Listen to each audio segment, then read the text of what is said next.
Today, we're going to trace the incredible journey of renewable energy, all the way from a blueprint on a desk to the actual power that keeps our lights on. And we're going to explore two really critical, but often overlooked questions. Right? We all see those wind turbines spinning on the horizon or solar farms glittering in the sun. But if you ever stop to think, how do we decide which projects get the green light out of all the possibilities? And maybe even more importantly, once they're built, what does it actually take to keep them running smoothly, generating clean power day in and day out for 20 or even 30 years? Well, that's exactly what we're diving into. So first up, let's take a look at how these massive decisions used to be made. For a long, long time, the story pretty much revolves around just one thing. For years, whenever decision makers were comparing different ways to generate electricity, they were almost exclusively focused on the bottom line. The goal was super simple: find the absolute cheapest megawatt hour you possibly could. And that magic number has a name: the Levelised Cost of Energy, or LCOE for short. You can think of it as the ultimate price tag for power.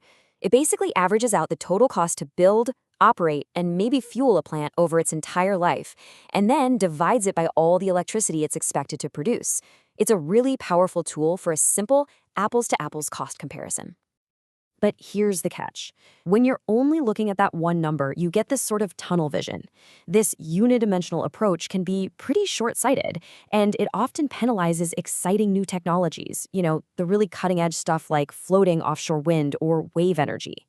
They might look more expensive on that initial price tag, but they can offer huge long-term benefits that the simple LCOE just doesn't capture. And that brings us to a much more modern, more holistic way of thinking about this.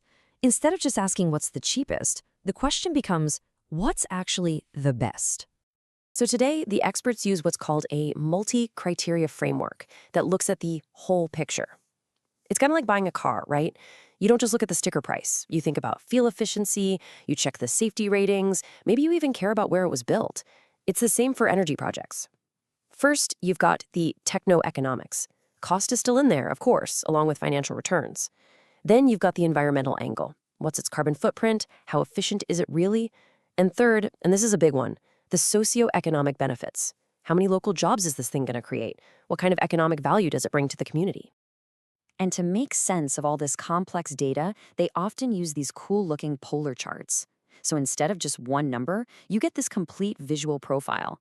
Each point on the chart is a different metric: cost, jobs, carbon footprint, you name it. You can see instantly where a project really shines. Maybe it's not the cheapest, but hey, it's an absolute superstar when it comes to creating jobs. It's a brilliant way to see all the trade-offs and make a much smarter, more balanced decision. And this isn't just theory. To give you a real-world example, one case study on wave energy found it can generate 2.79 million euros in gross value added. That's direct economic benefit pouring into the local community for every single megawatt installed. That is a massive local benefit that a simple cost analysis would have completely ignored. It just proves that a project's real value is so much more than its price tag. All right, so our 360-degree view helped us pick the perfect project. It's built, the ribbon's been cut, but the work has really just begun. Now we get to see how this all plays out on the ground in the real world. So, welcome to the world of operations and maintenance, or O&M. This is the long-haul commitment, the decades-long promise to keep that multi-million-dollar asset in absolute peak condition. It's everything from someone watching screens in a control room hundreds of miles away to a technician out in the field tightening bolts in the middle of a storm. And it really does take a village. You've got the asset owner who put up the money, the asset manager who's constantly tracking performance, the O&M contractor, those are the folks with boots on the ground, plus all kinds of specialized suppliers, and of course the regulators. All of these different players have to work together perfectly in sync. And at this stage, the focus does a complete 180. We've gone from the abstract world of charts and financial models to the very real, very hands-on work of skilled technicians making sure every single component is doing exactly what it's supposed to do. It's that final step, the journey from blueprint to boots on the ground. So how exactly do these teams pull it off? What's the secret to keeping a massive power plant humming along for decades? Well, it turns out there's a playbook for that.